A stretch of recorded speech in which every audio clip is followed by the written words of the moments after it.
Hello everybody, this is Fernando for the latest Mysteries and Disappearances video.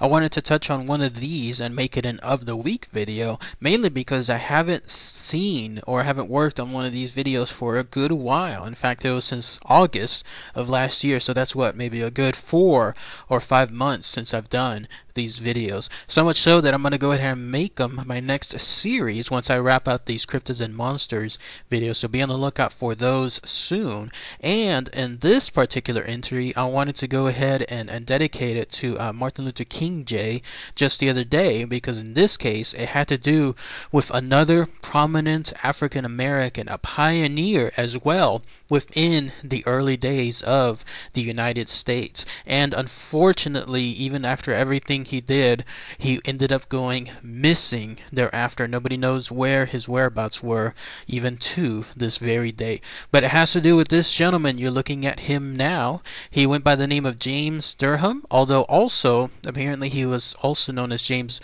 Derham. So it's in other cases spelled with a D-U-R rather than a D-E-R. So let's go ahead and let's talk about all the information associated with this this pioneer within the early days of the United States. So who was this James Derham?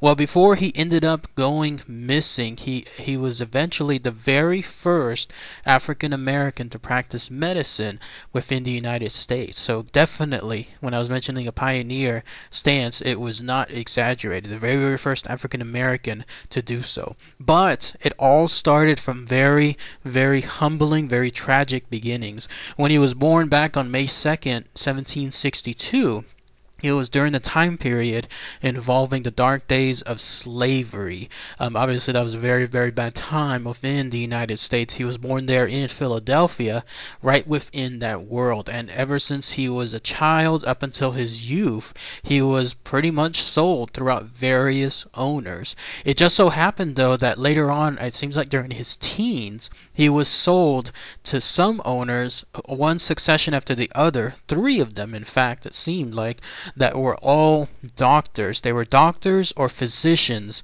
within the medical or the medicine world. So he was able to be in that world during that prominent time of his youth, where he was able to learn and hear and then see, basically do everything needed within that world, because he was right there with him. And the way I was reading the information, it seemed like these doctors, these physicians, even though they were obviously in the world of owners and slavery, they too was still encouraged him to do so, to practice in the field of medicine. They actively took him on. It may have been like even that they once he was sold from one owner to another, that his work or his contributions were being recognized even from that stance. In fact, I believe his last owner, a guy by the name of Dr. Bob Love, but who also went by Dr. Robert Love, he encouraged him to go into medicine. He was the most prominent one. In fact, he took him on as a nurse. He took on James Derham as his own nurse. So there he was, in this case, joining him throughout all of his trips. Every time he would visit a patient, or every time he would go out for an exam, whatever was the case, there he was, taking him with him. And this guy James Derham, he was able to save all of his money, so much so that still within his youth, in that case in 1790, he was able to purchase his freedom. How about that? I mean, it shows how amazing things were able to turn for him. He purchased his freedom, then he moved south into the New Orleans area, and he started his own practice. He was able to use all of his knowledge, everything that he learned from being a former slave, turn that around, and in this case, practice within an office there in New Orleans. In fact, it was told that his earnings at that time were about $3,000, which, using an inflation calculator through the usinflationcalculator.com, it can only go up to 1913, and in this case, this is way, way, way before that, but that was already quoting almost $75,000, so I could totally imagine this being over $100,000 in his case, with regards to his earnings during that time period. But yes, he was also able to and essentially move to Philadelphia. He was learning more things. He met with with another doctor, a guy by the name of Dr. Benjamin Rush, and there he was able to just become an expert in so many diseases, particularly those involving the throat. It seems like that's what became his forte. So if anybody had very complicated stuff involving illnesses, sicknesses, diseases involving the throat, then that's when he was called upon to do so. And he was also able to grow within his own family. He had 10 siblings altogether with his family. I think he might have even taken them with him throughout his entire venture, like into his field of medicine. It definitely, became a very, very nice thing if that was the case. Unfortunately, though, all of that came to a crashing head back in 1802. So not too long after, in this case, after he gained his freedom. For whatever reason, this guy James Derham ended up disappearing. Nobody knows where he went. He just absolutely just mysteriously disappeared. No word as to what happened to him, like his last known sighting.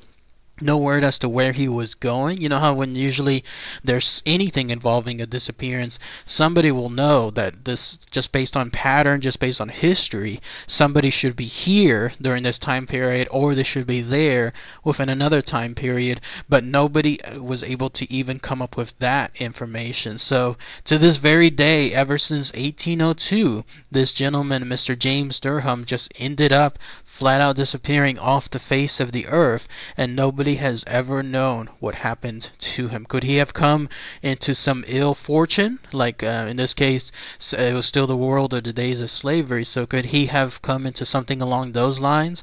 Or could he have, just throwing other suggestions out there, could he have gotten lost? Could he have gotten, like, let's say, in a bad area and then not able to return thereafter somewhere in the wilderness? Who knows?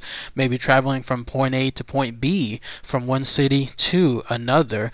To this very day, all of that absolutely remains just a big mystery to everyone involving the family, in this case, of James Derham. But yes, at least even after he went, he still is known as being the first African American to practice medicine within the United States. And this is all even without the fact that he never earned a medical degree. Obviously, during that time period, it was not something that he could have done on an easy side. So the fact that he was still able to practice medicine within two cities, in this case New Orleans and then the other one being Philadelphia, it's still amazing that he was still able to achieve these successes. So, but what do you guys think? If anybody knows any more information about his disappearance, anything else I might have missed, this James Derham, please post those comments below. I'm going to start doing more of these videos soon. I'll go into some of your past suggestions and then do some random new ones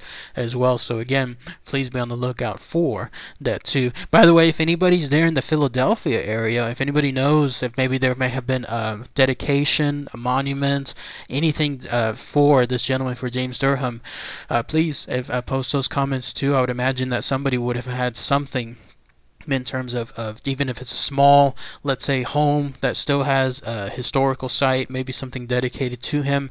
That would be very interesting to share as well. So, alright everybody, thanks again as always. Take care.